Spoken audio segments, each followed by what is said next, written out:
But there's so much magic happening right now, and there is so many beautiful things happening right now. I just, yeah, the world may seem to be still chaotic, but I know she's perfect. I know it's beautiful, and everyone's exactly where they're meant to be. Everyone is doing their very best, and there is so much magic yet to come.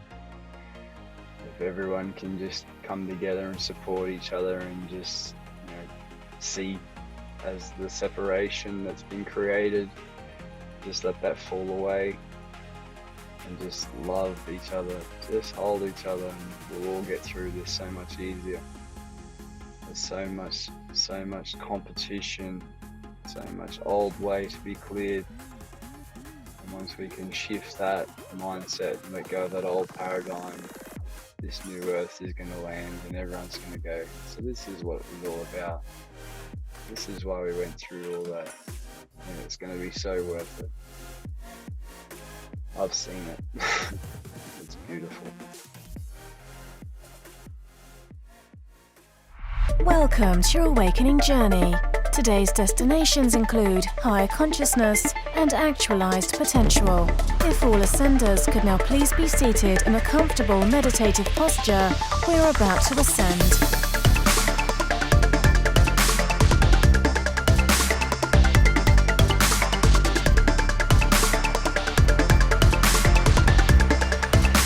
You are now arriving at your host, Brian Henry. What is up, Ascenders? You're now listening to the Awaken podcast, a show in which we dive into some expansive, insightful conversations to assist you and the planetary collective consciousness in ascending to higher expressions of awareness, divine purpose, and infinite potential. My name is Brian Henry. I'm the founder of Together We Ascend and the Ascend Academy over at togetherweascend.com and your host of the show. And I want to welcome you to the ascending journey. What a amazing conversation this was with an amazing being.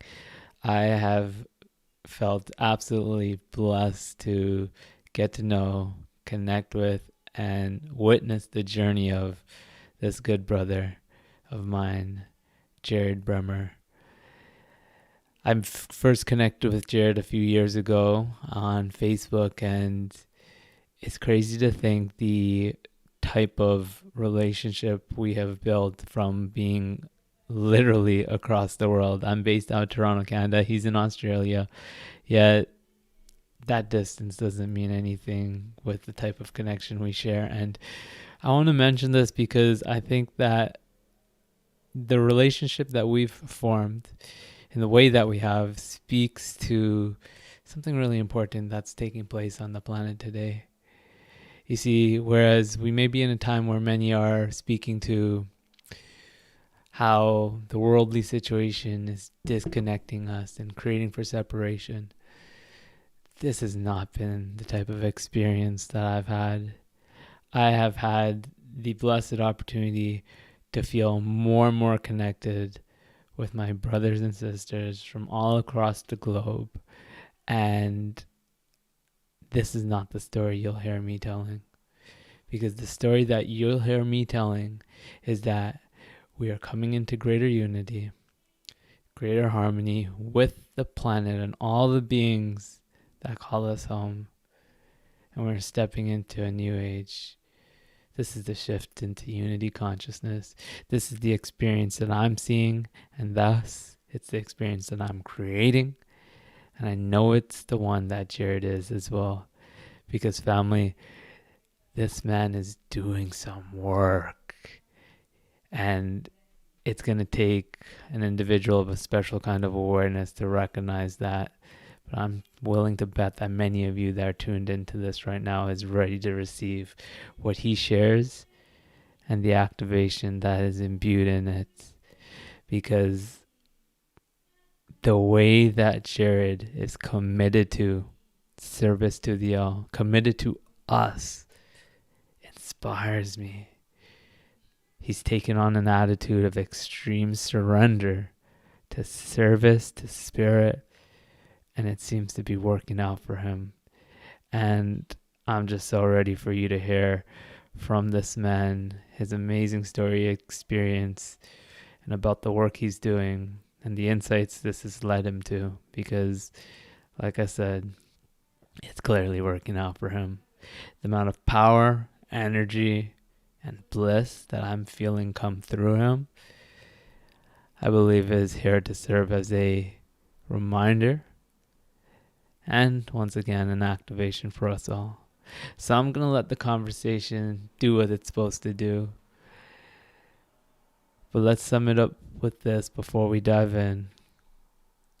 You're about to hear from a man that's about to inspire you to do the work, to tune into your higher guidance, to step into your purpose, to reclaim your sovereignty, to let go of old identities, and join us as we step into this new age. This is my conversation with my good brother, Jarrod Bremer. Thank you for anchoring the light, my friend. Thank you for being a conduit of it. Thank you for opening yourself up to greater love and joy in the knowing that this is ultimately the greatest thing you can do in your service to others. And it inspires me. You absolutely inspire me. The dedication and commitment you show to us, to service towards us. Jarrod, there's not many people that I've come across that has shown such a reverence and dedication to service to the all as you. And brother, there's no amount of thank yous that can express the appreciation that's here for you from the all. Thank you, brother. Thank you so much. It's been a journey of selfless service, because the work I do, it's not something that I can openly share with a lot of people. And so it's like one of those things that taught me humility, all in the same breath. You know, it was like, I want to tell the world just how amazing amazing this reality is, and what I get to do every single day for the collective. But people don't understand it, but you do. I'm grateful that I get to share these experiences of service with you. And yeah, really honored to be here with you, brother. This journey we've been on, and looking at your date entry in that book, it was 2 years ago, because I remember that was a thing that just landed for us. So you've been in my reality, in my vortex from the start of the adventure. This is pretty cool, man. It's pretty freaking How cool. epic is it that we get to come back to each other every so often over the course of this journey and get to have that moment where we realize, wow, there was so much more.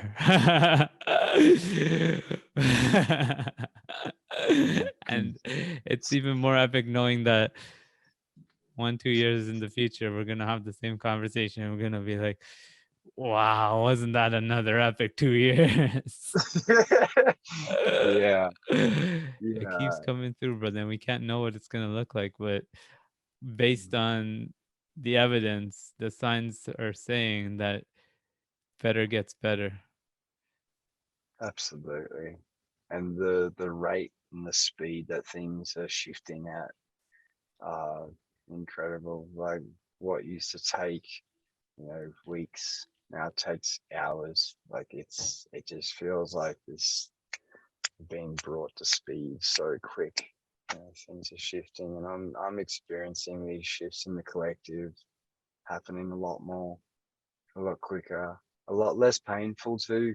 Um, it might seem chaotic, but there's transitions happening that are really, really happening subtly and gently on an energetic level, which is good.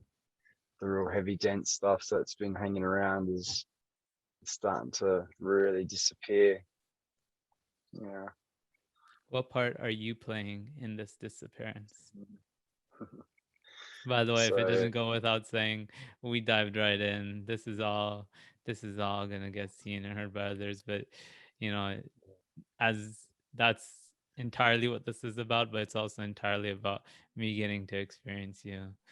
So tell me, brother, I want to hear about the role that you've been playing. sure.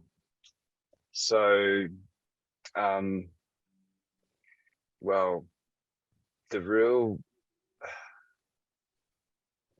let me structure this for you. Energetically, the work I do for this planet, I clear out all the denseness. So I transmute energies. I hold a lot of light, and I can take on some pretty big energies. And I've sort of, my journey traveling Australia has had me connecting with the different spirits of the land and the ancestors of the land that experienced heavy trauma from early colonization. So what I do in my reality is travel this country, visiting all the massacre sites, visiting all the sites where uh, negative energies, karmic energies are still stuck in the land, where souls are still stuck here. So I free our brothers and sisters and help them cross over and clear the energy of the land. So before we can enter into the new earth, before we can really disconnect from the old, we need to clear out the old, and that's the old grid line. That's the old earth grid system. So essentially, I've just been tuning into that and tapping into whatever needs to be cleared. So I do clearings for the whales. So I'll visit all the whaling stations, go on these little spirit adventures, I call them. I'll just get the call, spirits on the phone. Hey, you need to go west. You need to go west 13 hours and do this work over here on this bit of coast. And I get there, and it's just like, I don't know what I'm doing, but I just found myself in these places where, you know, cliffs edges. There's always been a lot of trauma where early Australians, First Nations, were forced off these cliffs. So I stand on these cliffs and I just feel them. The ancestors come in and they tell me what's happened. And yeah, this is the shiny version. It gets pretty heavy. I help them by expressing them. I let them have their day of expressing their pain and letting go of all their frustration and anger, and then I send them in a little portal up to spirit, and they return home. But yeah, the whales they're super special as well. Like, I'll visit these ports and tune into like the 1840s, where there's men going out in the little boats and harpooning whales and bringing them back into process. And whales were never meant to be part of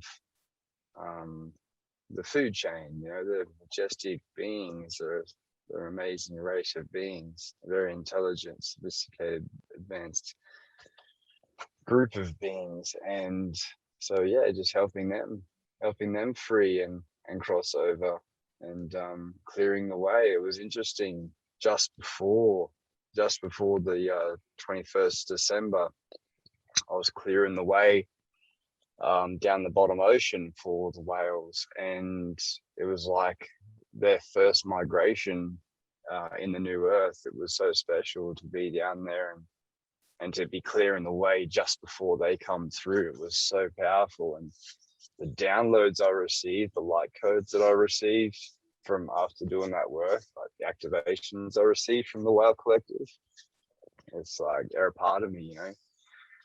And but yeah, that's the sort of stuff I do for Australia. But then, I'll tune into the energetics of fear, the energetics of control, manipulation, whatever's happening in the planet. With the pandemic, I've just spent a lot of time clearing out fear and pretty much sending so much love into the grid. Like, I'm just like constantly got my hands in the grid, in the new earth grid, just powering her up, just charging her and clearing away whatever needs to come up. So it's really hard to articulate what I do. Hard, Big magic. and yet Big magic. you do it so well. I don't know about anyone else, Thanks, but brother. I'm following along to the T. It sounds Cool. completely understandable to me. And I Beautiful. think many Thanks. of those that tune into this, brother, they're hearing it because they're ready to hear it, which means they're following along too in the perfect way. Yeah. So what I want you to Yeah. know is whatever it is you're expressing, whatever it is you're sharing in the work you do and with us here now, it's the perfect thing, brother. It's the perfect thing. And I can just feel the effect that it's having. And the funny thing about it is it has an effect on people who don't even realize that it's having an effect on them. But what matters most is it has an effect on the all. And I can feel the shift as you speak your truth, as you shine your light and you do the work that you do. Yeah. So Thank there's you, the brother. work that you do. And then Yeah. as a part of that, here and now, speaking to it, recounting your experiences, I can see is a service you provide us as well. What you have to share, the experience that you have to share is potent, my man. And I'm looking forward to exploring it more deeply. Thank you, man. Yeah, there's one of the big things that I've just recently I'm working with some pretty all the highest frequencies. I work with Christ consciousness, so the energies that flow through me now are pure light. Like, there is no higher frequency than what I work with. And when I just the other morning, I woke up, I was going to go to the gym, and it was like, no, you need to meditate. I'm like, okay, meditate. And what I ended up doing was going through Earth Mother's chakras with Christ consciousness. Like, I'm doing energy work for Mother. It's like, you know, not only do I get to do this on brothers and sisters, but I'm also helping Earth Mother with her own balancing, with her own attunements, and I've been doing this for some time. Like, the collective, tuning into the collective chakras, doing clearings for everyone, and just recently I've been doing like cleaning up this planet, like removing the entities that are authority, that are child molestation, that are mind control, government. Like, I've been vanquishing these dark demons, man. Essentially, have had this planet under control for eons. I've been smashing them up. So that's the work I do. I hold that much light that even the darkest of the dark can't hide from me. And it's funny seeing that in my reality, seeing how many brothers and sisters who, just by being around me, their ancient darkness comes up. And that's what I specialize in. That's what I'm here to do, is remove the big heavy entities that have held us down for so long. So, just to give you an example of that. So most light workers, I can't speak for everyone, but I'm pretty confident every light worker on this planet has spent time as a First Nations Australian person who has walked this land in a past life, because I've just got brothers and sisters coming from all over the world, coming into my field, into my vortex, who are having these experiences. They've been called to Australia, and they're having these experiences of, traumatic experiences of past lives. And the entity that is attached, the darkness that invaded this country and created, well, we know the story, that still is within everyone. It still is in all us light workers. So like I'm doing so many exorcisms, and that's essentially what they are. It's just like going through and clearing out all the ancient darkness that's just been stored away, in the cells, and it's carried through from the ancestors from past lives. And I'm just watching just how many people have this trauma within themselves. It's very real. And it's an honor that I get to clear that, because there's not too many people who can touch it. I haven't met anyone yet who can play in the arena that I'm playing in. So, is this a specific shared trauma that you're referring to? Yeah, the invasion of Australia. Yeah, What? The invasion How of Australia. are you finding that manifest through a being? Yeah, so with we're us light workers, right? We're all we're here holding this vision of a new earth. We all hold this, this memory of what it was to live symbiotic with Mother Nature. Like we all have this. We've all been here. Now, We've already experienced that. Yeah, we know exactly what it is because we experience it. Like Lemuria, with those who have been in Lemuria, which I'm pretty sure most of us have. It's been a long journey here on Earth. But the perfect reality was being lived by early Australians. They lived by the land, they lived symbiotically, they shared a vision. There was no greed. It was just harmonious to everything. And the invasion of Australia, the settlement, the early colonization, brought with it a darkness that ripped through this country. It broke the spirit of the people. Like they took kids. There's a whole stolen generation where they stole the whole all the babies from their mothers. Like there's just so much trauma that occurred on this country, on this land, and that just absolutely like fractaled all these souls, like just blew them apart. And that we've had these past lives.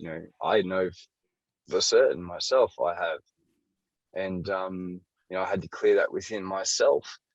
And what I realized is that the control, the manipulation, the forced authority, all this stuff needs to be cleared. Just recently I was like calling back all my power to reclaim my sovereignty. And now I've been saying I was sovereign for 12 months. I'm like, yeah, I'm a sovereign being. But it wasn't until 2 weeks ago that I actually cleared the big stuff, cleared the real heavy stuff, and called back all my power from all time, space, and dimensions, past lives, all my ancestors. And I actually declared to the universe my sovereignty, and it was acknowledged. Like this whole journey is about sovereignty, and that sovereignty was taken from us when early Australia was invaded. So yeah, pretty much the disempowerment of a whole race of people. And this has happened through all indigenous cultures across the world, and this is what we're here to do: undo all that and reclaim our sovereignty in a roundabout way. That's what this whole journey is about. It's like standing in your own power but being harmonious with everyone else. It's like that's it in a nutshell for me. And I've been working tirelessly to be here with my sovereignty, and it feels really good. It feels really good to have that acknowledged. And like just an instant manifestation of that.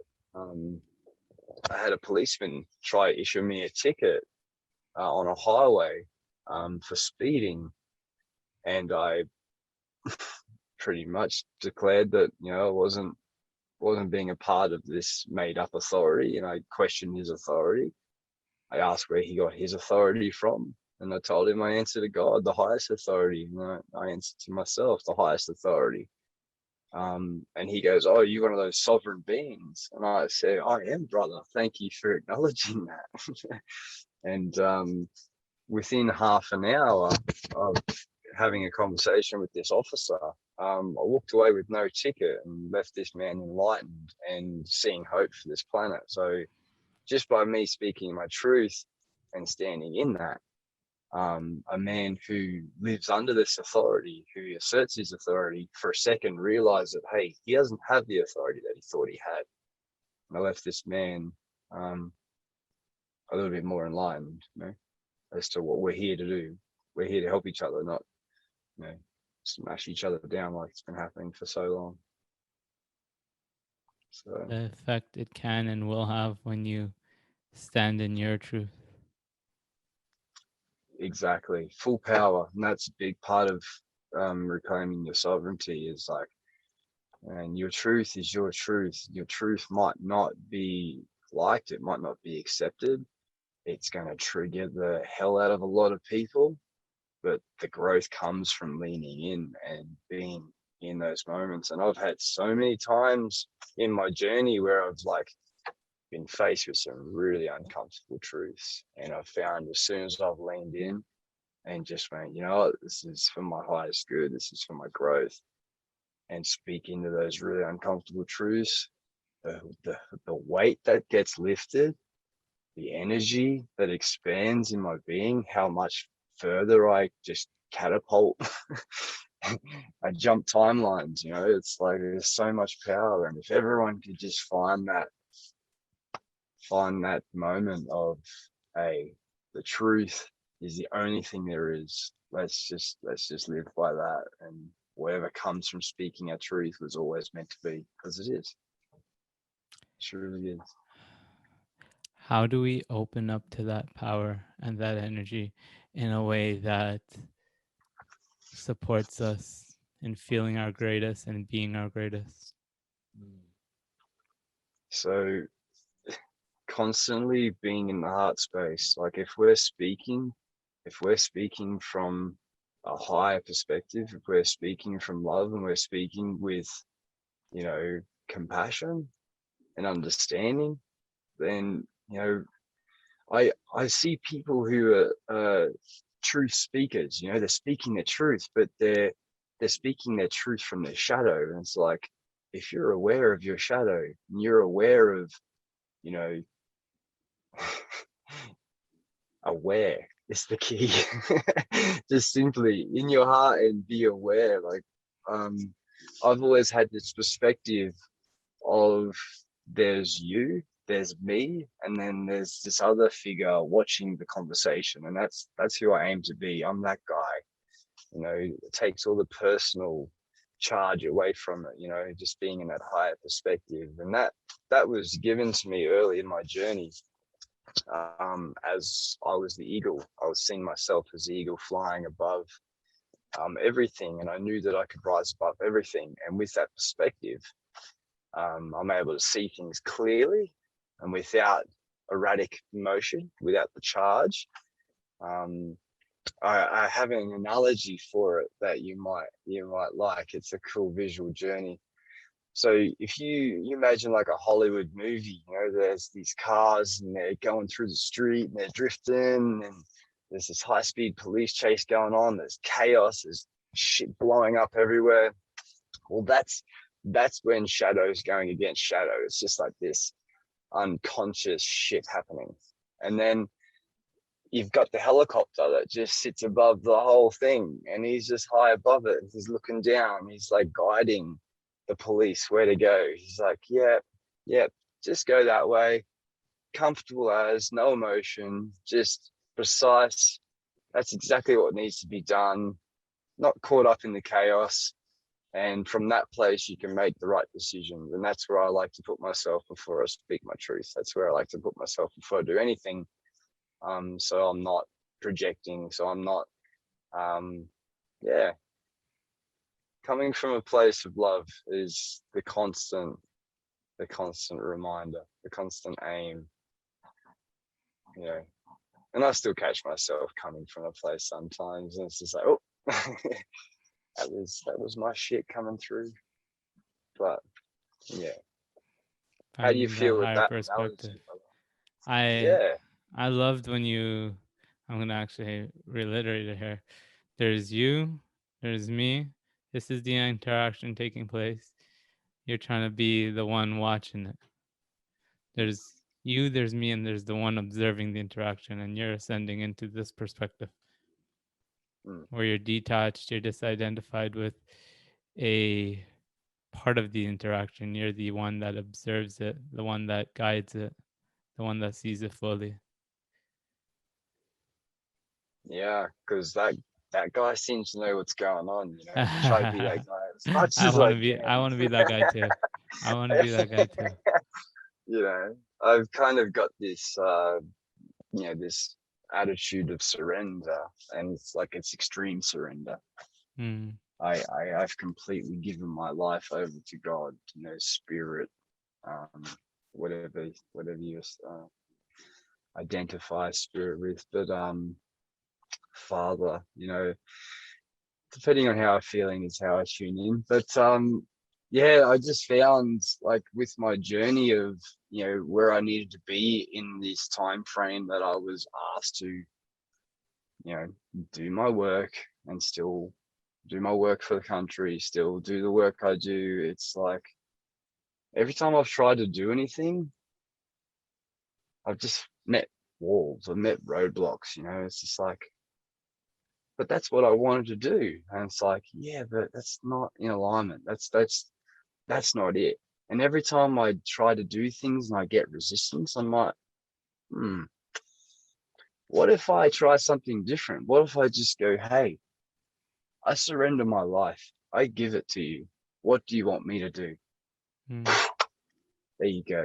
Everything I do is in purpose because I'm doing what I'm here to do. I'm doing what spirit wants me to do. I'm doing what Mother Earth wants me to do. I'm doing what my higher self's guiding me to do. So, the having this, I like the idea that we create a reality. I really love that idea, but I also see it's kind of like an illusion sometimes because Mm. there's a higher power that's directing me around, and the more I get out of the way, the Mm-hmm. more it seems to land, and I have more alignment experiences, more instant manifestations. It's literally like if you can just hand it all over, you can have everything you want. See, this is how I'm seeing it, and it just makes so much sense to me. That idea, that notion that you create your reality still holds truth, but it Mm-hmm. acts as a stepping stone. Consciously thinking about that notion, I create my reality, I can choose. That's, let's call spirituality 101. Yeah. And it's an Yeah. important step that needs to be taken. But then there's a next step here, brother. And that next step is I do create my reality. My desire does create my reality. But that process doesn't require my mental conceptualizing with it. Because my energy, my preference, my desire that is naturally birthed through the unfolding of my experience. Desire certainly has its place, but that desire is natural. You don't need to think about that desire anymore. That desire has already projected out. Source has already become that, a full embodiment of that desire without us necessarily needing to sit and visualize it. And from there, we align ourselves with that reality by feeling fucking good, Yeah. by Oh, that is the surrendering, key. Yeah. by allowing, by letting go of resistance, not by efforting and thinking this is the means to making it happen, but allowing it and allowing what source gives to us. So I also know not to go too far off in one direction and say it's entirely about being passive and sitting and receiving, because in other Yeah. rhythms, it's the integration of both. It's the integration of feeling like that sovereign being, but then also knowing that surrender, extreme surrender, which, by the way, might end up being the title of this episode, Yeah. is So the means by which we let it in. I've got so many analogies that come through to me. I just love visualizations, and I want to share one. Just come with Paint them, brother. just Paint them. just the other day.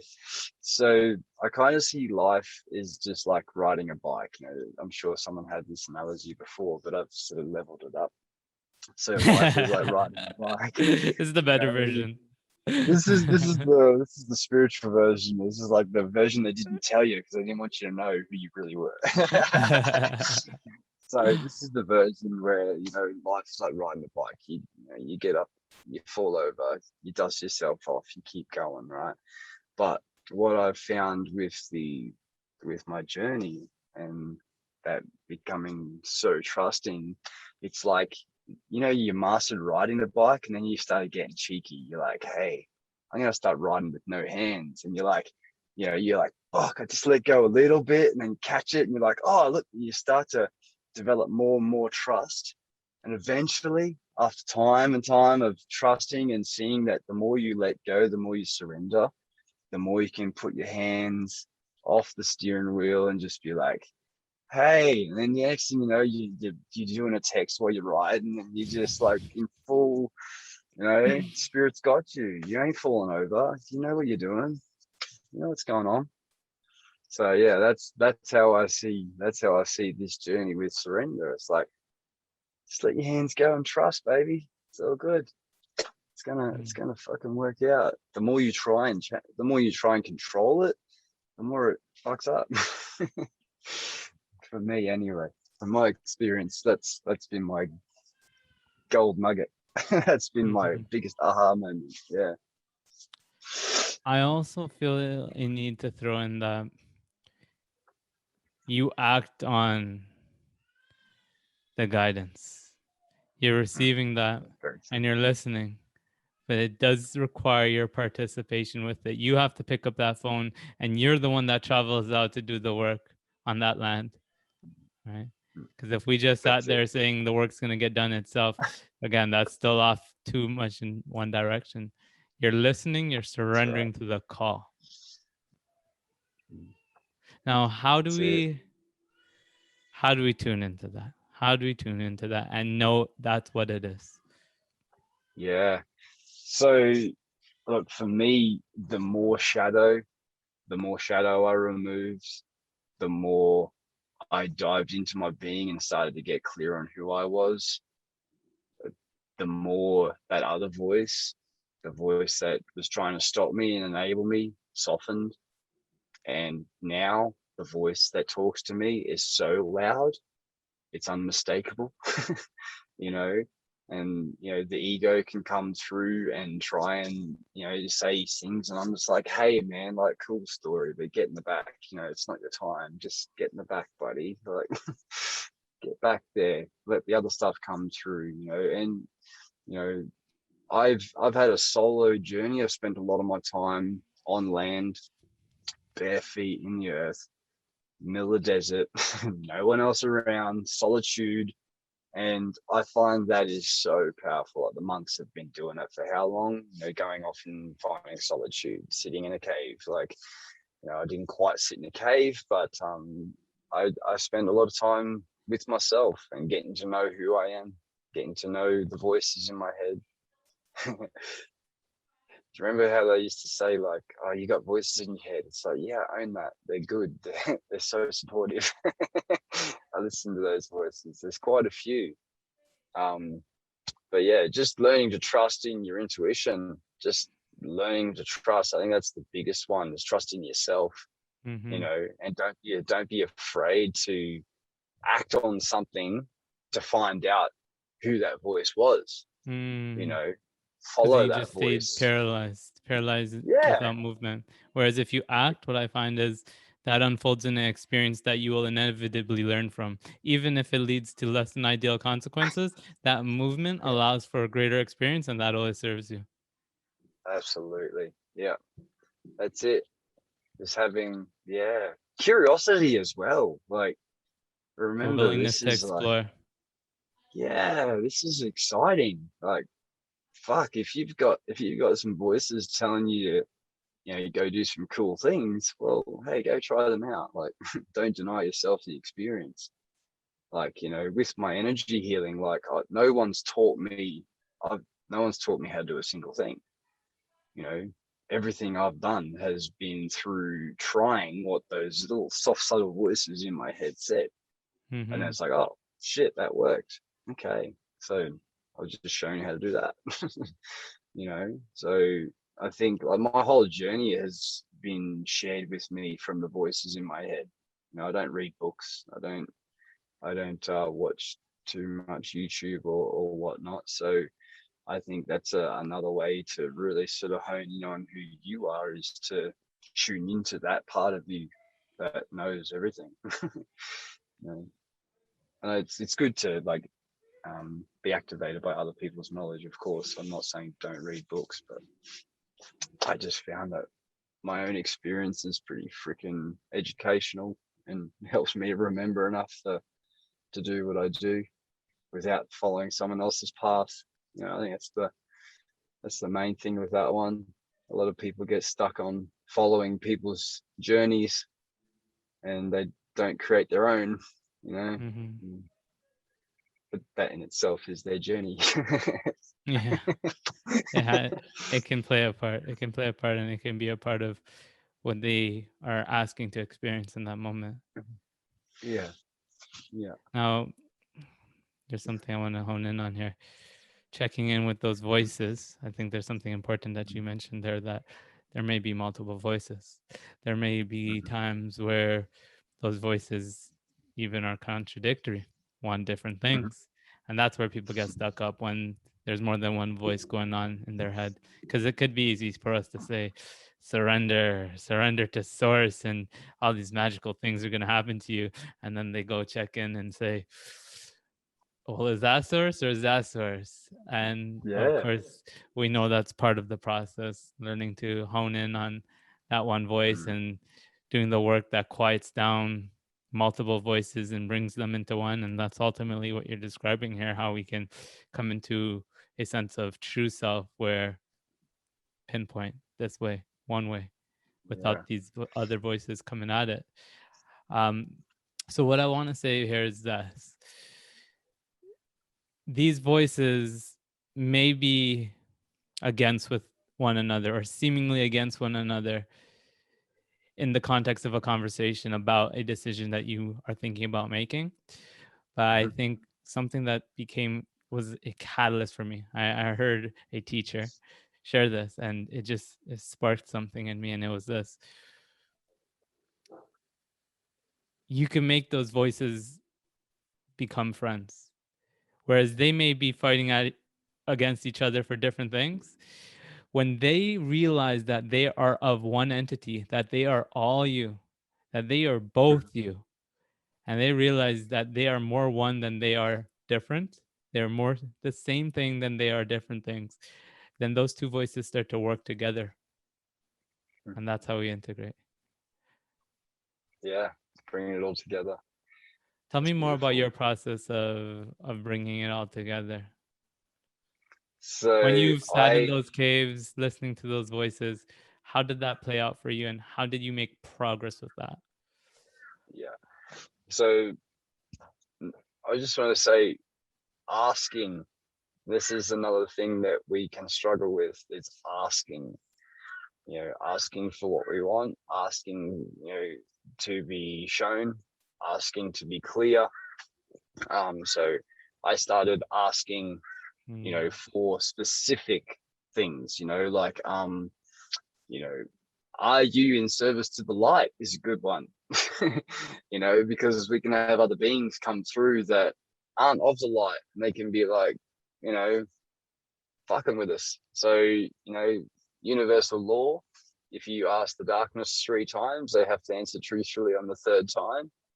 So, before I do any channeling, it's important to make sure that you're inviting a being in of the light. So that's sort of like on that advanced level. But with just sitting on land, what I found with the sensations in my body, so I used to tune in, and like if I asked the right question, if I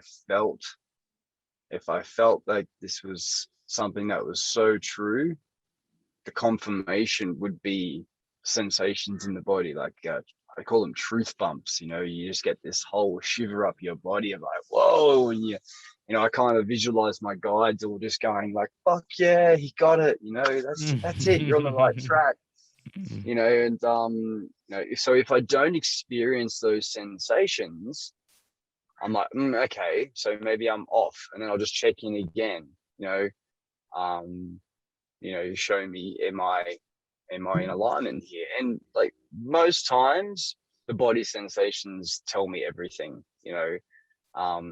And I've actually, I didn't realize I did this for quite some time, but my head will nod for yes and shake for no when I ask a question if I'm in trance. I'm just like, so I can be having a conversation and agreeing with myself, and it's like, oh, okay, cool. So just tuning into different parts of the body as well, you can actually program your higher self and just be like, hey, like, show me yes, give me a sensation on my right hand, show me a sensation for no on my left hand, and just feel. And all of a sudden you're like, oh, okay, so that's what no is, this is what yes is. So when you're asking questions, it's like having a pendulum, so to speak. But then I also know that there are times where my guides they're like, sorry, Jarrod, you're on your own.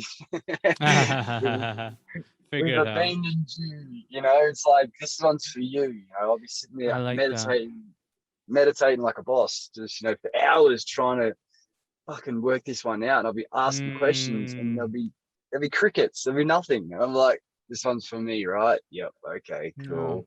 You know what I think that does, before you go further? I think that's so important that we have those moments, because in those moments, it's recognizing that there's not a right answer. It's coming into the realization and experience of there's not a right answer. There's nothing that I need to do.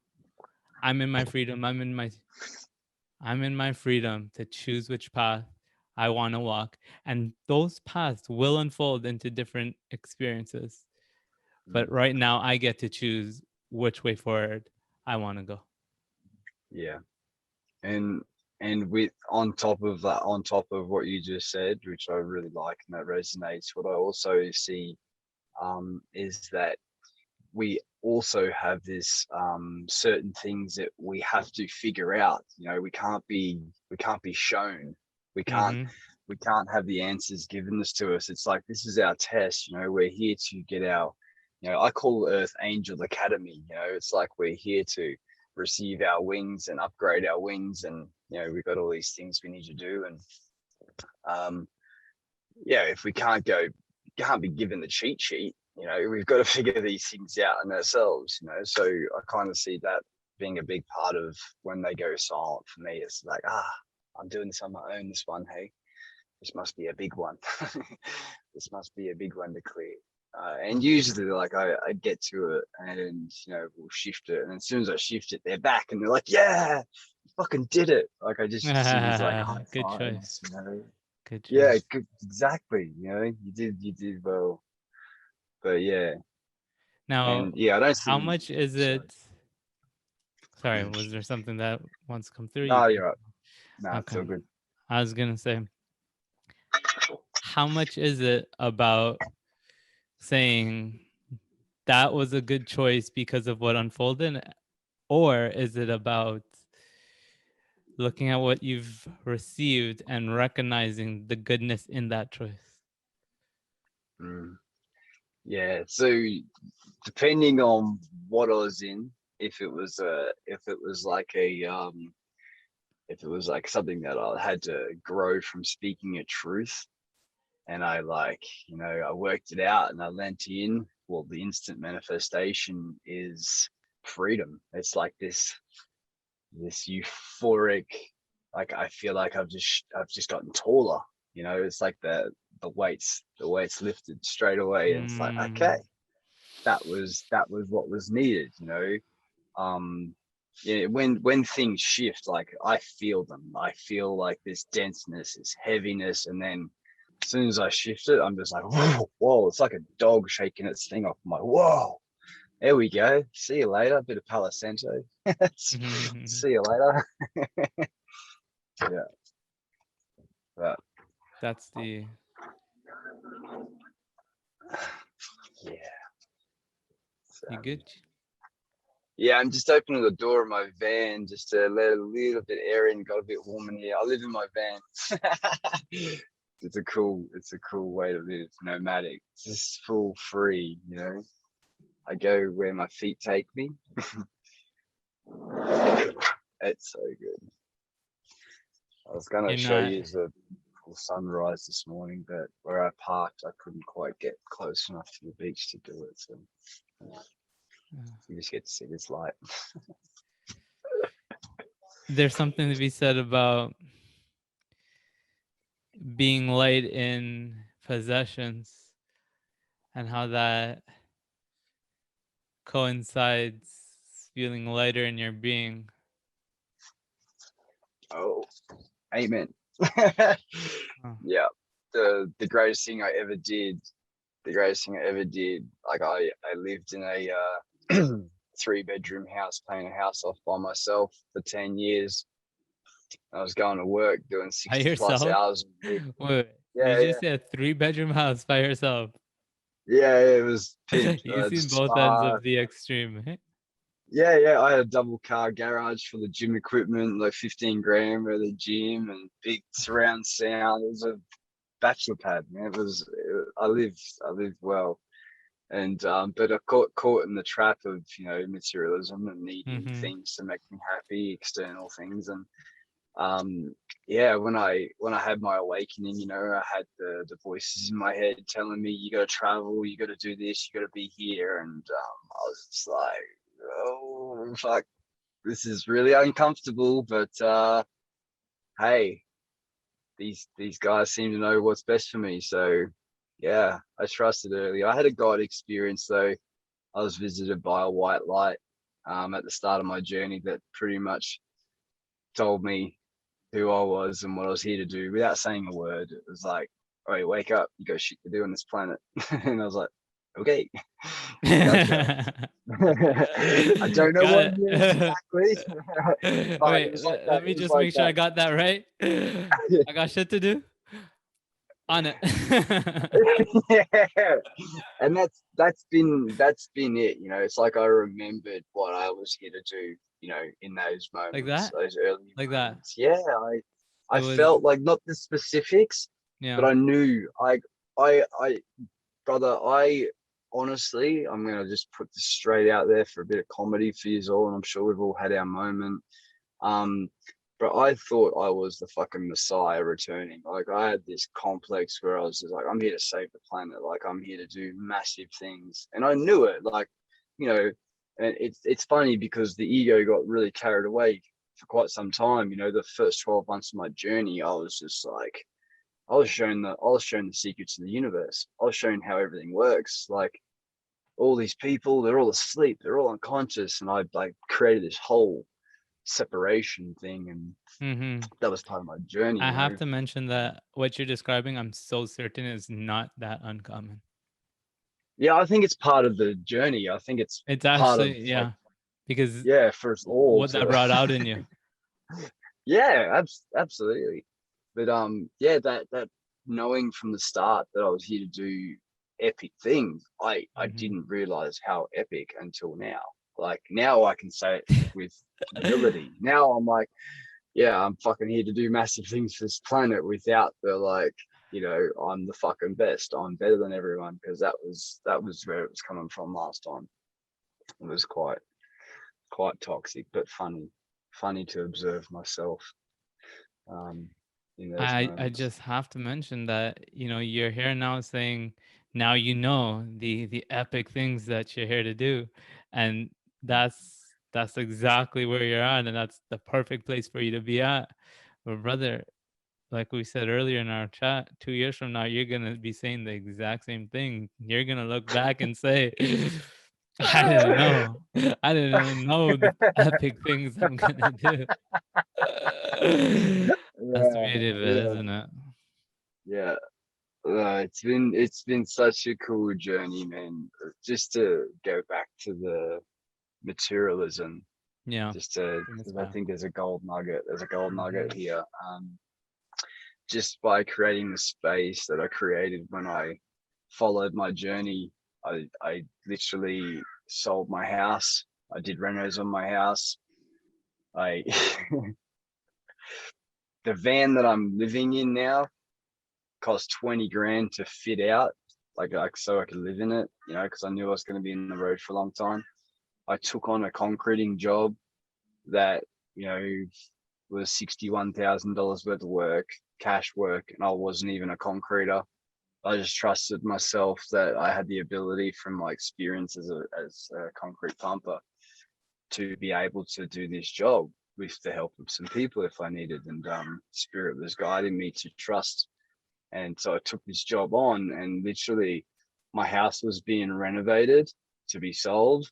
At the same time, I was doing this job. Plus, I had another job pumping concrete. And the way that everything flowed, because I just trusted, and it got super fucking scary. It got so scary at times because I literally was like, what am I doing?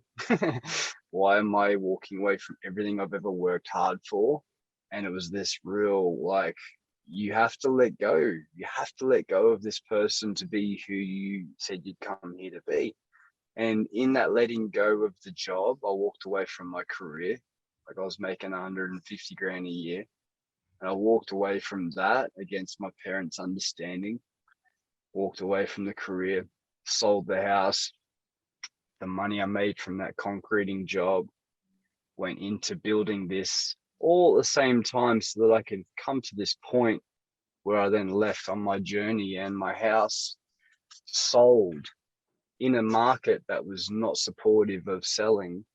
And we got what we asked for, so it was like the universe literally just made the path for me, but all I had to do was trust and do it. I had to follow the path that was laid out for me, and I did it willingly. I participated. But what happened from, like, I didn't have time to sell my possessions, so I just gave them away. I gave my whole furnishings to my niece, who was 18 at the time. I was like, when you get a house, you've got a house. Like, just, I don't care. I don't need any of it.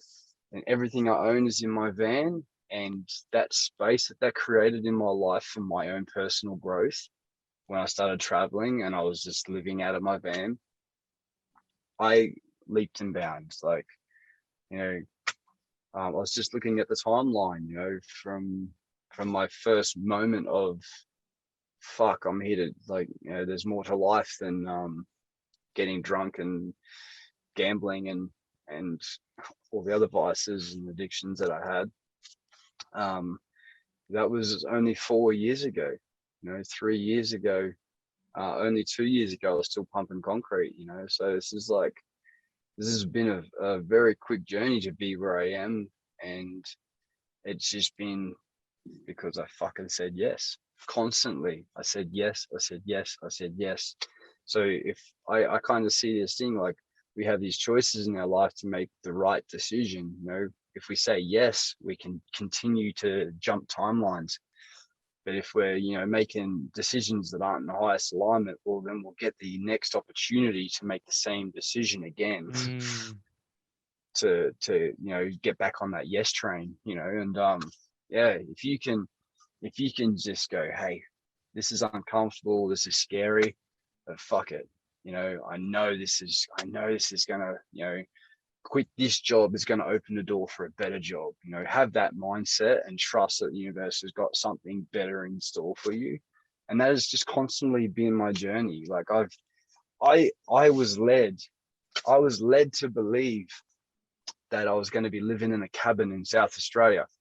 I spent 4 months building this cabin, like turning this shearing shed into this most amazing living space. And I just got the floor done. I was just about ready to move in. And Spirit's like, yeah, we're going to see how you handle this lesson in unattachment.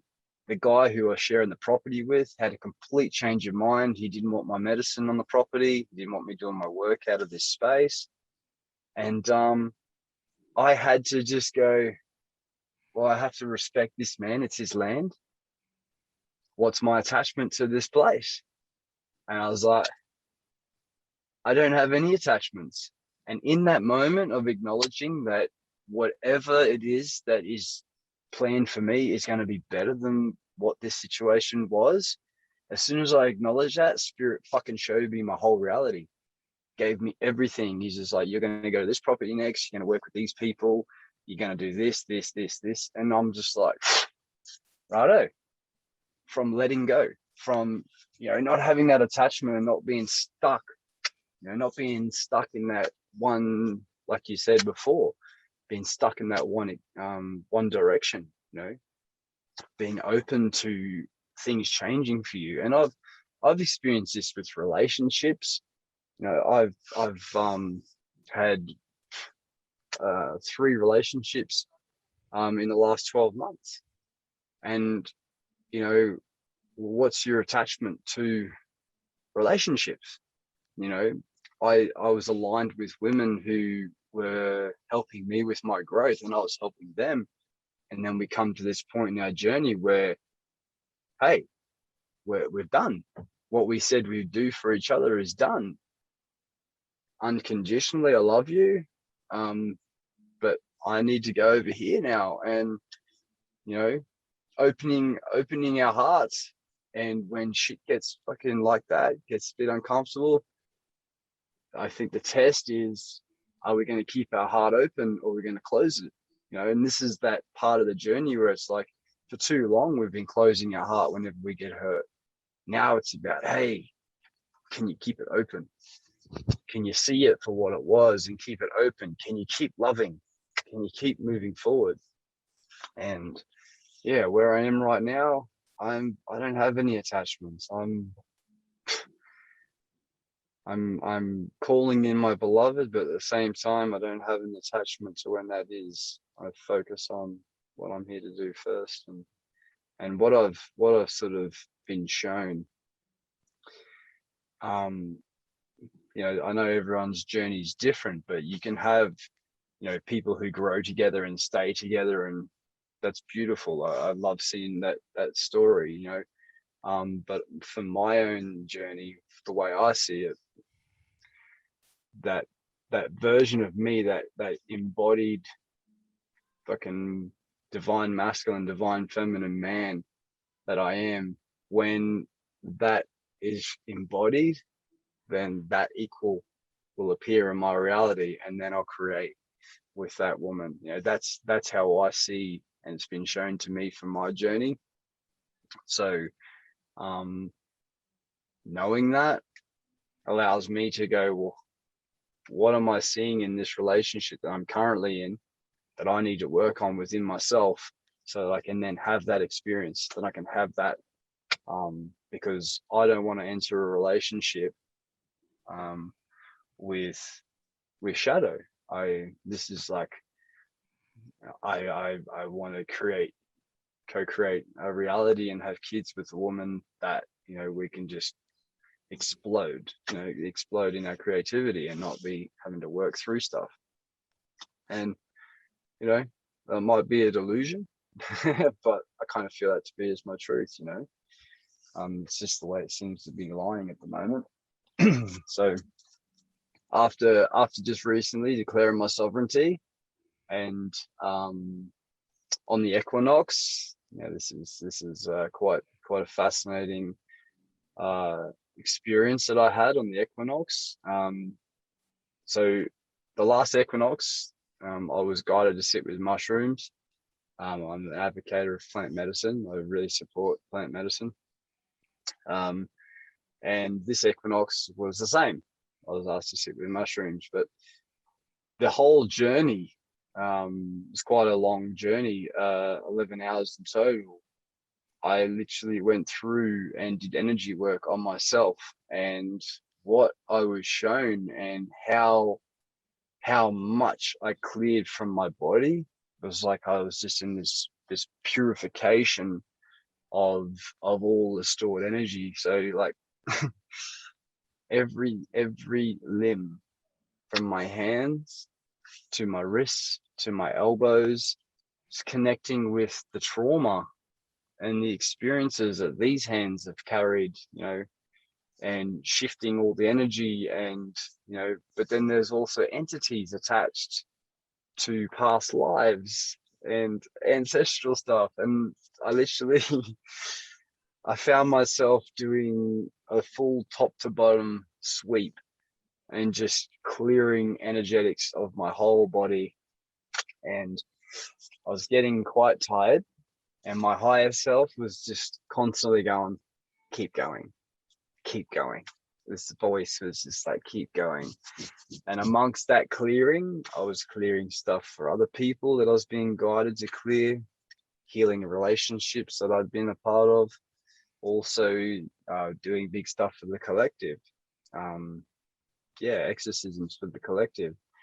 And it was like a part of an initiation process and a purification process of you know where I'm at. And yesterday was my 35th birthday. So Happy 35. birthday, brother. Thank you, brother. So 35, you know, I'm entering another 7-year cycle, you know. And what I was shown, it was like, you know, leading up to my birthday, the equinox, the deep growth that I was part of and the initiations that I was being guided through, allowed me to be here, in this moment where, you know, I'm not going to claim that I have no shadow, but I know that what I've been doing for this moment to be the way it is, the way I feel so clear and so such a clear channel, was so that I can now share my medicine with the world. So I can now share and help people and be in that next stage of my life, which is the mastery, you know, sharing my gifts. So yeah, it's been an incredible journey of just fucking nonstop work. And, you know, I've had people sort of say to me, oh, you're just addicted to the work. And it's like, maybe you're just avoiding the work. You know, like, I can handle it. This is, you know, I'm obviously need to be here to do something, you know, otherwise I wouldn't be going so hard. And I don't search. This is the thing. I don't ever search for shadow. It's like I move through one thing and it's like, oh, you ready for the next? Oh, okay. I remember asking Spirit one time for a break. I was like tapped out. I was like, fuck you. I'm done. I'm so done. I just need a break. You know, I left it. I lost it. And it was about creating energetic boundaries. Like, it was all about boundaries because he just had me doing all this fucking work. And I was like, no, that's it. I'm done. No more. And he was like, cool. You learned boundaries. I'm like, I can do that. Oh, how refreshing. And literally, I'm not even joking.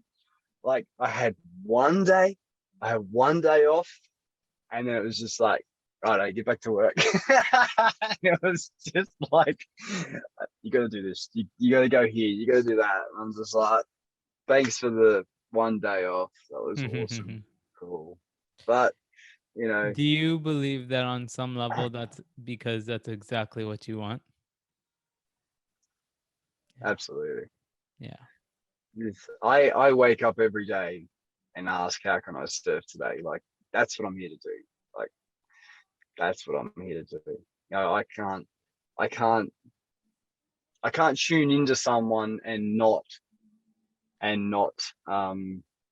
you know, have empathy and not have an understanding. Like, I see things instantly with some people. Like, you know, some people can be super stuck on something and I'll just be like, little tweak, and I'll just be like, oh my God, and it takes nothing at all. And those moments for me are it's what I wake up for. I like seeing people move through shit. I like seeing people have a different perspective on life and see more to life than what they're currently seeing. And that's what we're here to do, to awaken the masses, you know.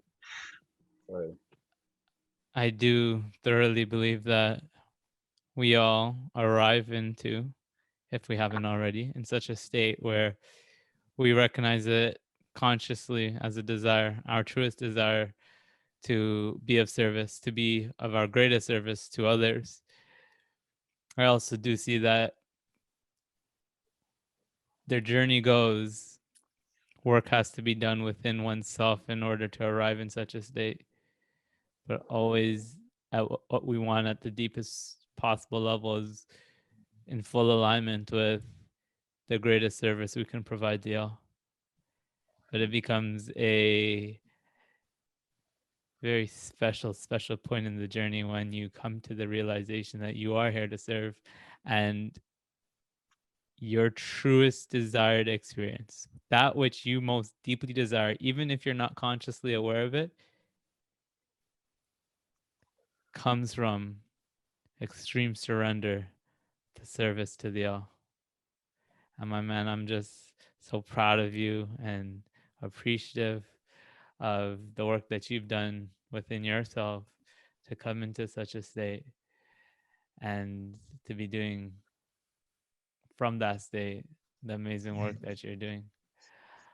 I'm taking a look at the time here, and I think round one yeah, what is is time coming to a again? close. It You know what? fucking Even goes that's a quick, eh? program. You know what?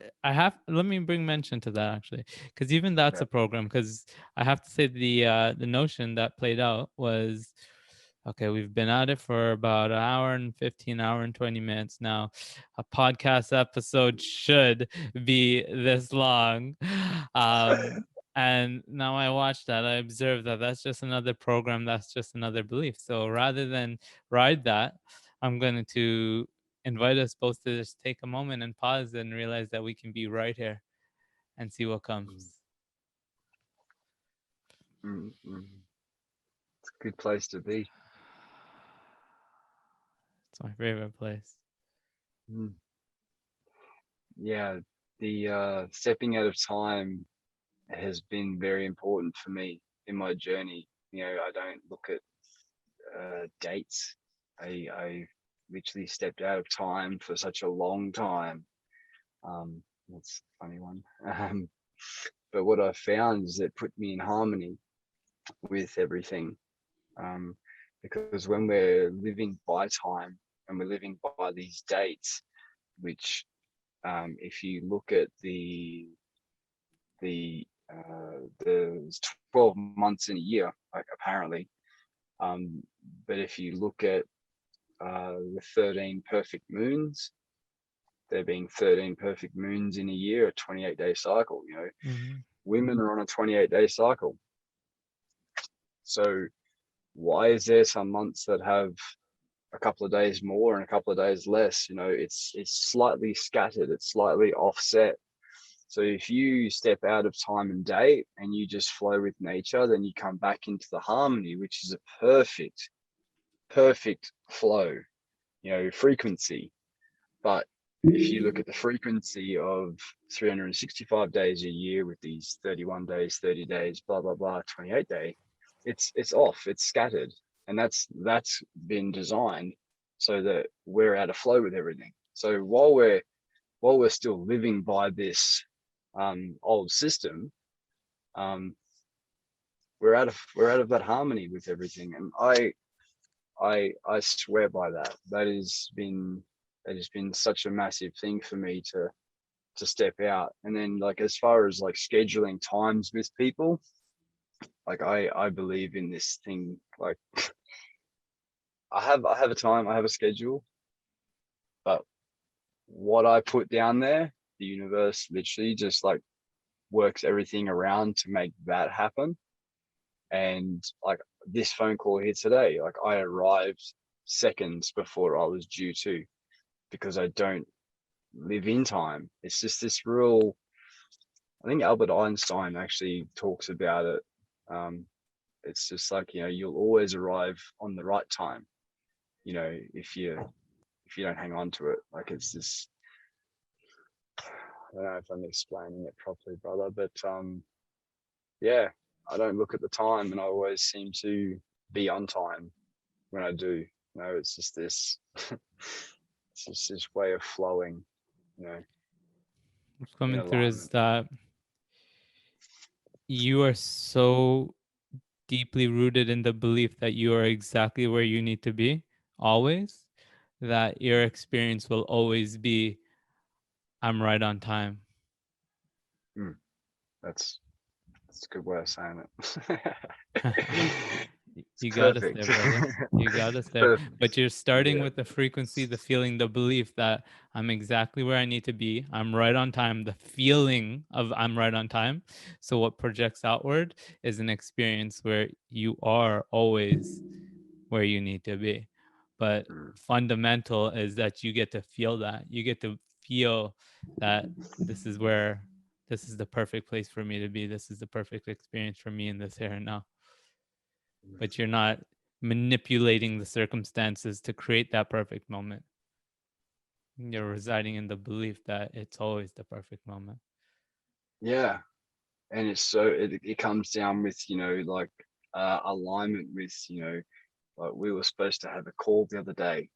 And I did no show because of what was happening in my reality.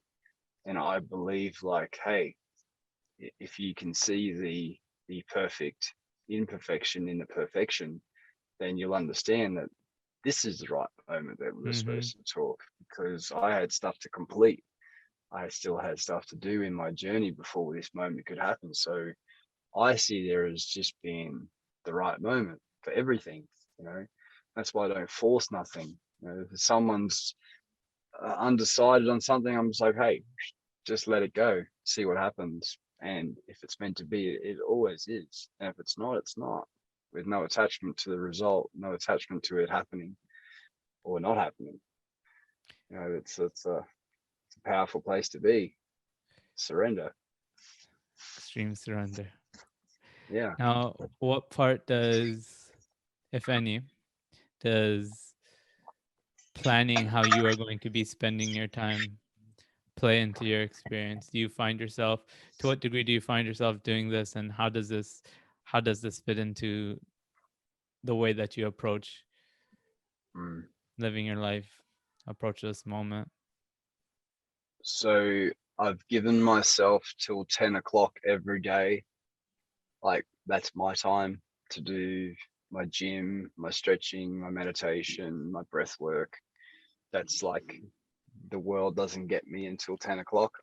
That's a clear boundary that I set.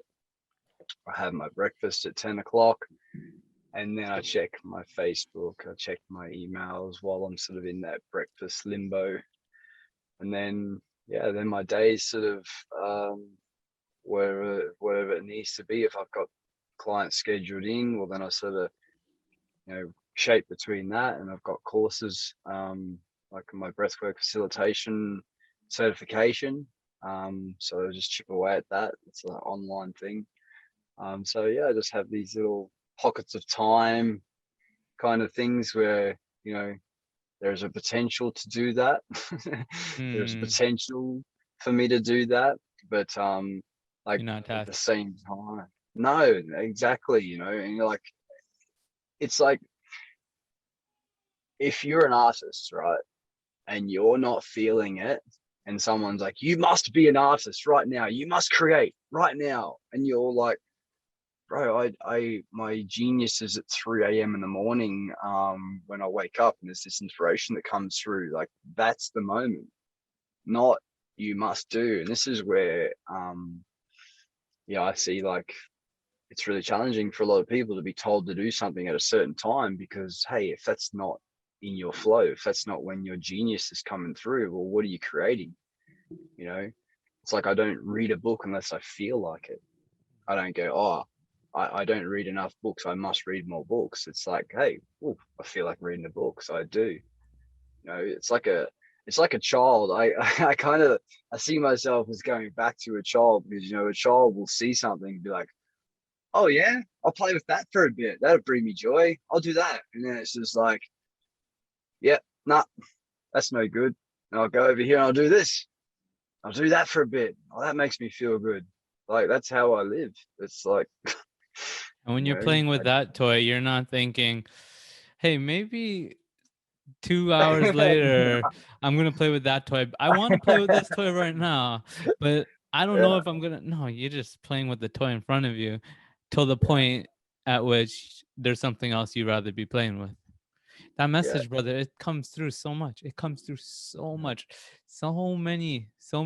And what I find very intriguing is that many are channeling this from higher dimensional beings. The message. Of course, a lot of people here and now are speaking it on the planet, but I find it very interesting that we're hearing this reoccurring message from so many different higher dimensional collectives and beings that you don't have to do anything other than what feels inspiring in this moment.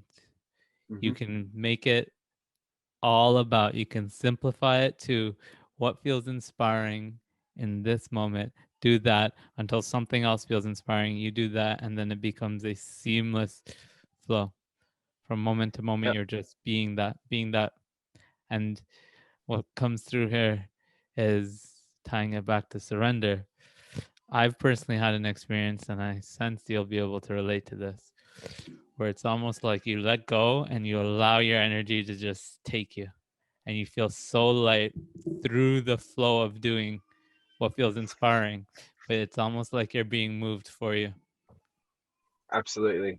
That's, I have an aerial on my head.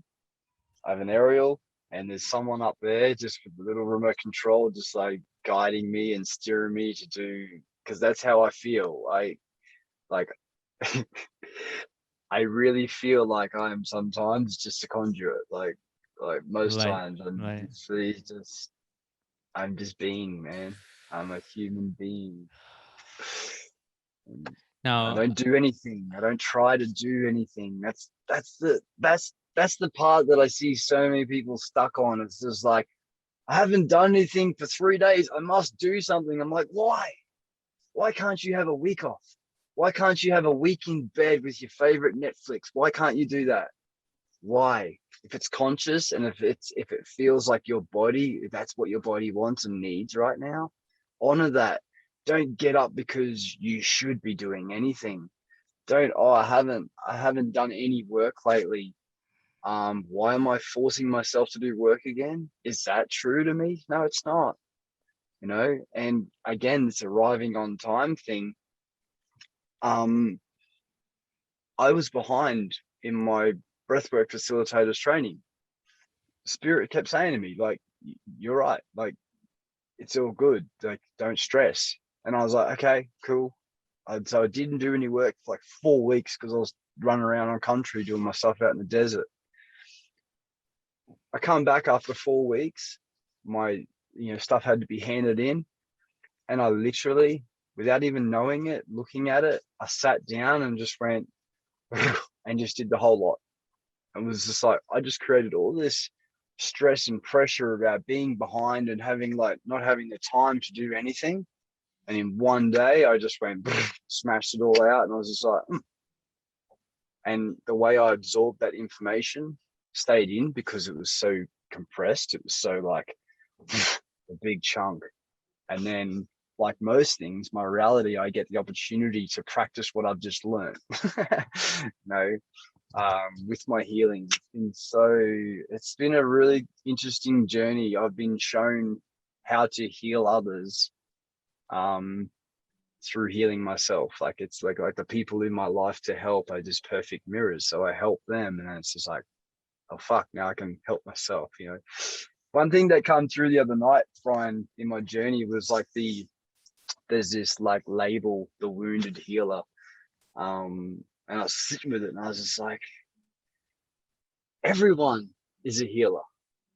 hmm. Everyone has things to heal within themselves, you know. um I don't like saying they're wounded, but the term wounded healer comes from someone who's got shadow and is helping others. It's like we're all fucking doing that. So I cleared the for the collective a few things around that. That was a big one, like, because the darkness creates these little moments where people don't want to go to anyone for help because they might be a wounded healer. So the other one is the label, the new age. All these, like, there's the new ages. Now this is one that triggers the fuck out of a lot of people. The only people who have a problem with the term new age are people who are stuck in the old way. Right? So if you're still stuck in the old paradigm and you're not ready to let go of a fucking story, then that triggers you. But the new age, right? Not the glossy fucking the glossy, glitter spirituality, but we are entering a new age. We are entering That's all a it is. new Why time. can't it just mean that? Like, come on, like, stop, but this is where you've got, people stuck in story. This is a lot of people on this planet stuck in the story of the old way, and this is across all cultures. This is something that needs to be addressed in all things moving forward. And yeah, I just see, like, the way that these, excuse me, I don't have the word for it, but like they like manipulate saying to be bad so that people don't magnetize to it. It's like repulses them. Instead of searching for the new way, it's like, oh, stay in the old. So I cleared that energetically as well. There's another one too, but yeah, you understand. It's like there's these things that, like, they've been painted differently to trap us and trick us from actually going there. So yeah, I don't know how we got to there. we've gone all over, brother, and I love those. I love those types of conversations. I love when you're so into where you are that you've lost track of where you've been. Yeah, and that's when I know I've been speaking from a place of purity. Well, is when I'll help someone and I'll do like a session, and I'll and then I'll be like, fuck, I don't even remember what we just did, and then I have to like sit with it and be reminded and like help them integrate their journey. And it's like, whoa, okay, yeah, now I remember that. Fuck, I wasn't even here. yeah. So, that moment where you kind of look back at what happened. I said that, I did that, like, yeah. yeah. Flow, surrender. But that's the magic. That's where the magic is. But there's so much magic happening right now, and there is so many beautiful things happening right now. I just yeah, the world may seem to be still chaotic, but I know she's perfect. I know it's beautiful, and everyone's exactly where they're meant to be. Everyone is doing their very best. And there is so much magic yet to come. If everyone can just come together and support each other and just, see as the separation that's been created, just let that fall away and just love each other, just hold each other, and we'll all get through this so much easier. There's so much competition, so much old way to be cleared. And once we can shift that mindset and let go of that old paradigm, this new earth is going to land and everyone's going to go, so this is what it was all about. This is why we went through all that. And it's going to be so worth it. I've seen it. It's beautiful. Yeah. You see it, and you're doing an incredible job of co-creating it, my friend. Because that's what we do here. We co-create it together. Absolutely. Helping each other. And this just coming together, this activation that's happening now just by speaking. This is how we do it. Just by bringing awareness to a possibility, a timeline that can exist, that does exist. You know, and for the people who are tuned in, listening to this, it's so powerful to just have these different understanding and perspectives that are not normal. You know, to hear some of the most craziest ideas and to write them off as crazy is denying yourself the opportunity to grow. You know, just remain open, so open to everything. That's when the magic happens. That's when the mystical happens. That's when dragons start dropping in and having conversations with each other. Open up to it and see what comes through. Don't be scared of it. It's so beautiful. Yeah.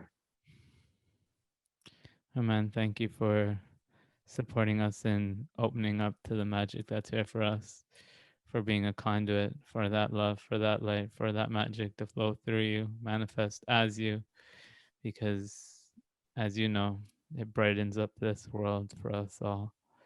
And Yeah. that's what we're here to do, to be our own light, stand in our own truth, and in doing so, know that we are having an extraordinary effect on the all.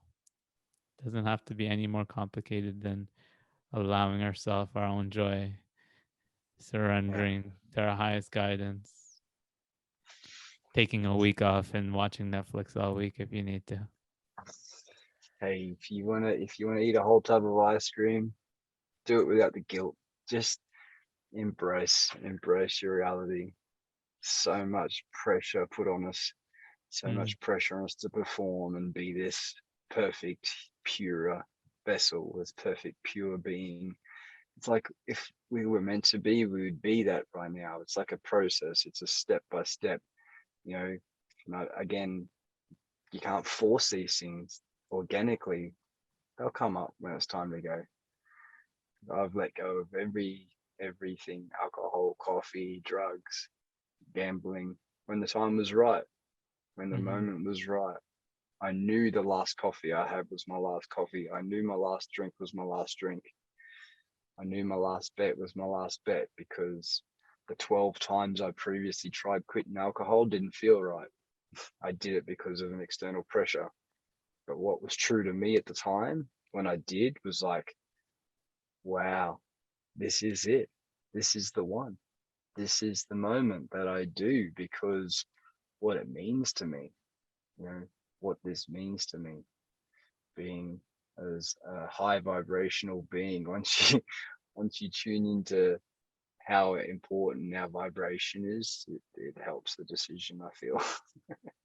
I, you, there's something so important there. I actually find that the decision comes easy and naturally when our vibration has arrived at the point where we're ready for it. Exactly. Like exactly. Exactly. And that's that other part that I said before where it's just like we can try and we have to do this, and it's just like if we allow being the word, if we allow it to happen organically, then the shifts will occur, the vibration Mm-hmm. will raise, the things will drop off. We still have to make the right decision, we still have to participate, but then there's this like, yeah, we're not creating suffering because there's so much suffering being created on, oh, Jane's a vegan, I have to be vegan. And it's like Mm-hmm. your body's not ready to be vegan. Like you don't have to Do be you vegan actually right now. want that right now? That's what it's about. Yeah, We have to tune into, do absolutely. you actually want that, or is that coming from a belief, a conditioned belief that might not be of your highest truth? Exactly. There's so much of that happening. Yeah. And It's this is fear where it's based. like it's our individual journey. It's like check in. I ask myself before I do anything, like Mm-hmm. everything, you know, and like I have this new connection with my food and my body where like I'll ask my body, I'm like, hey, is this good? You feeling this? Is this what you want for lunch? And my body's like, fuck yeah. Yep, let's do that. And I'm like, hey body, like, bit of cake over here. How's that feel? And sometimes it's like, yeah, fuck yeah, cake's good. And other times it's like, yeah, probably not. Well, okay, Mm. okay. But We need you to know, let go of our ideas around what is right or what is wrong, what is good and what is bad. I've mm, I'm on a very, I think there's probably a lot that we can relate on with as it pertains to food, but these ideas that we have around certain foods being good for you and certain foods being bad for you, they're just they're just programs. And yeah, in our evolution, we're being called to transcend those ideas and programs and align with what is wanted right now. yeah, What is true to me mm, right now? What feels good right now? What am I being called into, guided into? What is of my deepest wisdom right now? yeah. And what's my body You ready for? know? You Mm-hmm. know, what can my body live on? You know, because there's already people who have gone breatharian and have raised kids breatharian, gave, were pregnant while living on air. So, food is an idea. Food is a program. Eventually, the evolution of this planet, and I know this to be true, is like we'll let go of food eventually, you know, if we choose But to. doesn't mean we need to force that right now. No, fuck no. Just because someone's You done it heard doesn't mean that. we all have to do it. Wait, And you I've watched mean the people. breatharians are spiritually evolved? I gotta give up food right now? Nah, it doesn't work Yeah, like that, man. You nah, gotta tune nah. into your truth. Yeah, and like I've seen people go just straight fruit. I'm a Mhm. fruitarian, and then it's like you look at them and you're just like, you look like shit. Like you gaunt, you've lost all your muscle, you've lost all your conditioning. Your energy is not pure. Like, you know, um, and that's just following a fad. Following a trend, following someone else's journey. Like, I quit. I was guided to give up meat November. It was actually the 11/11 portal. I got told, no more meat. I'm like, okay, cool. I'm like, what about animal products? I was like, no, not yet. You're still okay to, if there's cooking with egg and some white cheese, and I'm just like, okay, cool. So I'm not vegan. No, you're not vegan. Okay. I'm not asked to be vegan yet. Cool. So, but the meat part was like, fuck, I've been a meat eater my whole life. I was like, ooh, this is an identity that I need to let go of. And when I let go of that, I also let go of the hunter because I'm a spear fisherman and I was a fisherman. And that was another part of my process was to let go of the hunter. Everyone knew me as the fisherman. I could talk to fish and the fish would jump in the boat. I was that good, and so part of my initiation, I had to let go of that part of me, that identity. And yeah, That's so last time, yeah, it was huge, man. Sold all my gear and I buried my rifle in the desert last time I was out there, and yeah, did a big clearing process for all the lives I've taken because again, the way this planet is evolving, we won't be killing anything. Like the animals won't be harmed. They're sentient beings. And I'm not telling people to not kill things if they're going to eat it. Hey, that's your journey. You do that. The animals are aware of their experience here on Earth. They're having the same experience we're having. We get murdered. Animals get murdered. It's part of what's happening on this planet. But it's changing. But where I was at on my journey, I pretty much cleared the energetics of me being a killer. So I cleared that from my lineage. Like it was quite a big process or quite a big ceremony of burying my rifle in the desert and having that moment of yeah, clearing that from my line. So my generations to come won't be killers. So it's important. It's part of evolution. So I understand this argument on veganism really clearly because like I've had conversations with Mother Earth and she told me, she said like, the animals are having their own experience too. Like, you know, there will be a day, where, you know, everything will live in peace and things will die naturally. But that time's not now. So, but in saying that, if we can, start being fucking a bit more conscious about the way that we grow our food and, start reducing meat consumption, yeah, it's gonna help. it's gonna be good. But can't force no one to do anything. That's not what we're here to do at all. At all. Yeah, So, it's still couple things that drops in is it still requires our participation. So I do believe that there tends to be a chapter in which you're feeling the call, the guidance to, because I had previously said your vibration arrives to a point where it feels natural. And that can be an experience of it. But there can also be a chapter there in which you're feeling that sense of knowing, but you're still caught up between both identities, the new one you're being called into and the old one that you're being called to let go. And this one might still tug at you. So in the case of consumption of meat, I know there reaches a point where I think it's right for me to give up meat.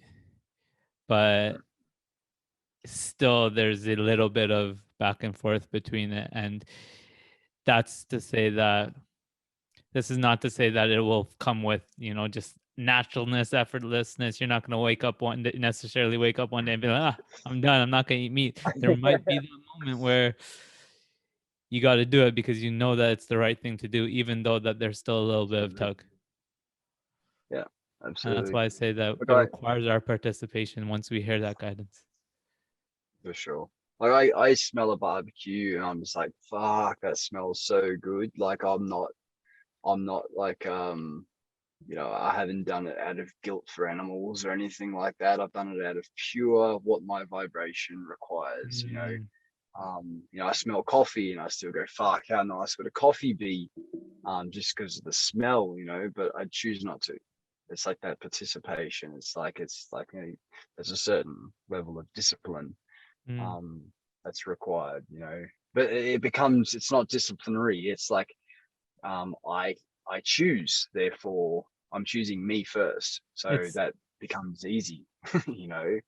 I value me first over my desire to have a flame grilled fucking porterhouse. It's like, no, the work I do is more important for the collective than my desire to have a steak right now, because I've actually showed up on country to do some work for the ancestors, and I gorged myself on fucking ice creams and cake, and I had this real like downward like binge on sugar, and I went to do my work, and yeah, it's incomplete. I still have to complete that work because I couldn't do it. I lost my connection. I was just like, oh, the guilt I felt. I was like, fuck, but that was my lesson. It was showing me like, hey, if you're gonna do this, you can't be doing that because that disconnects you. Sugar is such a low vibrational food. Like it is one of the most lowest vibrational fucking foods we can put in our body, and it's in everything, of course. Not to go conspiracy or anything, but it's in everything. So if we can cut the sugar out, well, our vibration will elevate as well. Refined sugars. It's a I have to big throw it one. in there because I know, based on the conversation that we've had, I'm going to ask you it, and I know you agree with me here. There may be someone out there that is hearing this, and it's not right for them to cut out sugar just yet. Yeah, exactly. Like, fuck. Like, yeah, absolutely. Like, you'll know, when. But like, if you, like I said, we can create this suffering. We can create this suffering, which is more mental than what it was doing to our body. Like I know people with eating disorders who are eating fucking healthy food and feeling guilty about it.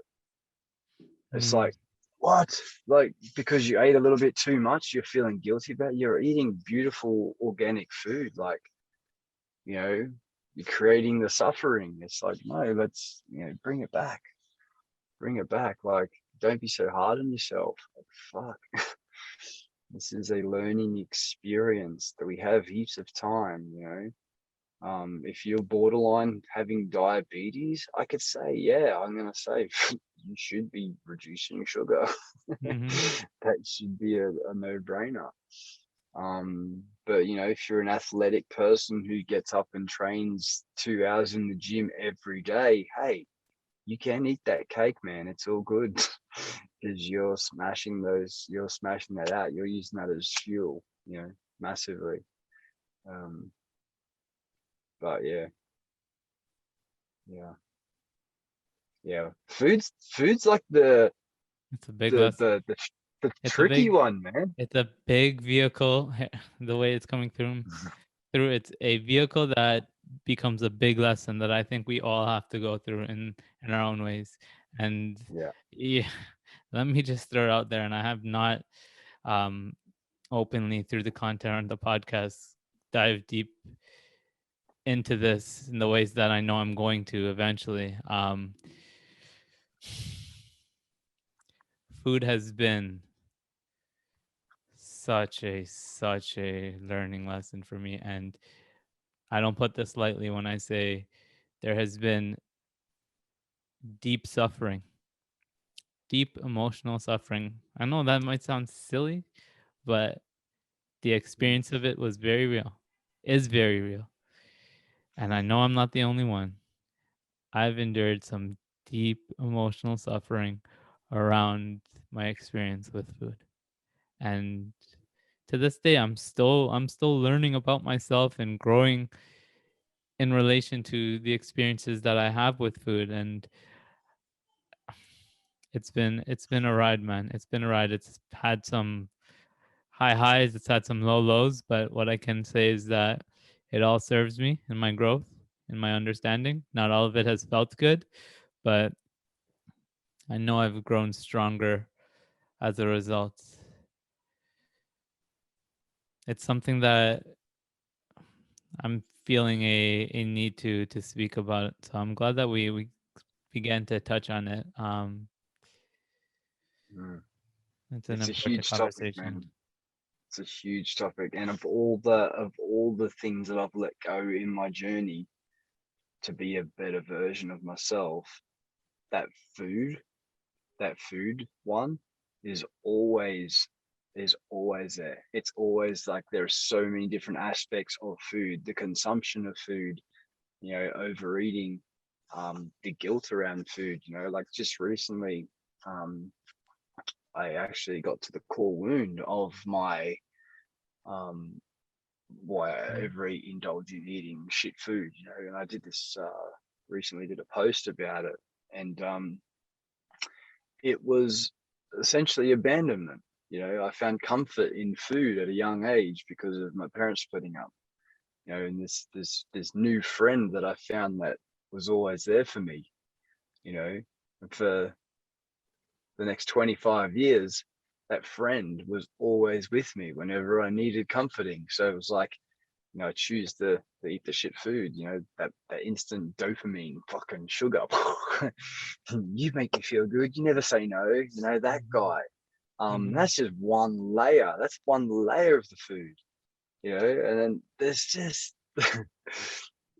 there's so much around food, um, you know, over consuming, um, how we how we how So, disconnected we are from our food. You know, I connect with my food now. I pray with my food, and I send mm-hmm. energies, and I'm so connected with the food I eat and love. Like I can go to a restaurant, like and get a meal, and I can tell by scanning it what mood the chef in the kitchen's in by how Mm. much love's in this meal or not. You know, that's real. So like there's this so many different layers to our relationship with food. And like I said before, I think there is a time where we're going to be asked to really like Mm-hmm. address it. Yeah. Detach from it completely. Yeah. Yeah. Yeah.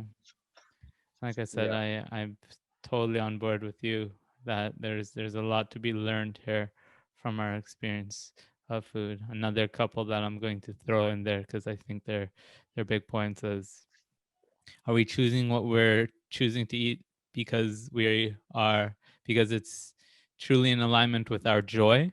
And we use the word joy, right? Are we choosing it because it's in alignment with our joy, or are we choosing it in suppression of our anxiety? Because we can use food to stop ourselves from feeling something, to suppress a feeling and emotion. So in that context of, is this cake for me? Is it right for me to eat this cake? In some circumstances, it may be so in alignment with your joy, and that's the perfect thing for you. And in fact, I will say that's the healthiest thing that you can eat in that moment. And in other moments, it would be, no, you're using this as a way of not feeling, and we're here to feel. So I want to really drive home that point, as I think we're going to wrap this conversation up, is that we have to be able to tune into what's in alignment with our joy, with our knowing. And that's a checking in process that I think so much of what you shared with us today, my brother, is going to support people in learning to tune into. Yeah. What's your truth? What's the real truth underneath the unconscious shadow? What's the truth? Oneness. What's the truth of love. You? Yeah. Unity. Yeah. What does love choose? What would love choose? It would choose itself. It would choose all. Itself time and time again. Yeah. Yeah. It's been really, really cool to be in this space with you, brother, and share. This is the first time I've shared in this space. I've been asked questions and shared, so it's really cool to pop my cherry, bro. I took your interview virginity. I can't tell you what that means to me. I get a weird sense of satisfaction when I find that out. I've done it for a few others. I'm not even gonna lie, but I get a weird sense of satisfaction when someone lets me know this is the first time I've been on a podcast or I've done something like this. Because then you know what it is? Down the road, I get to look back and say, "Hey, he started with me." Yeah. I was his first. Yeah.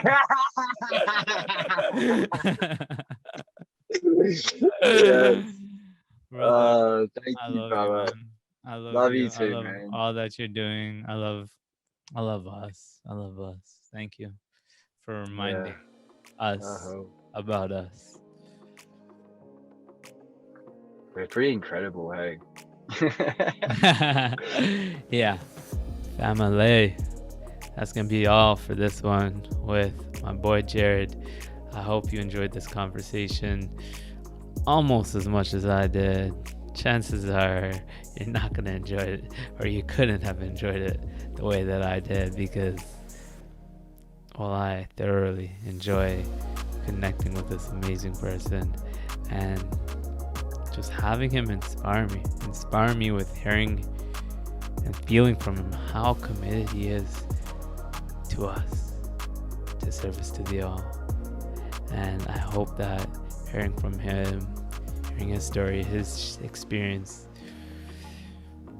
invites you into a similar experience of surrender, because I certainly do resonate with this approach of allowing for ourselves to be moved by and for showing up in our highest purpose for the all.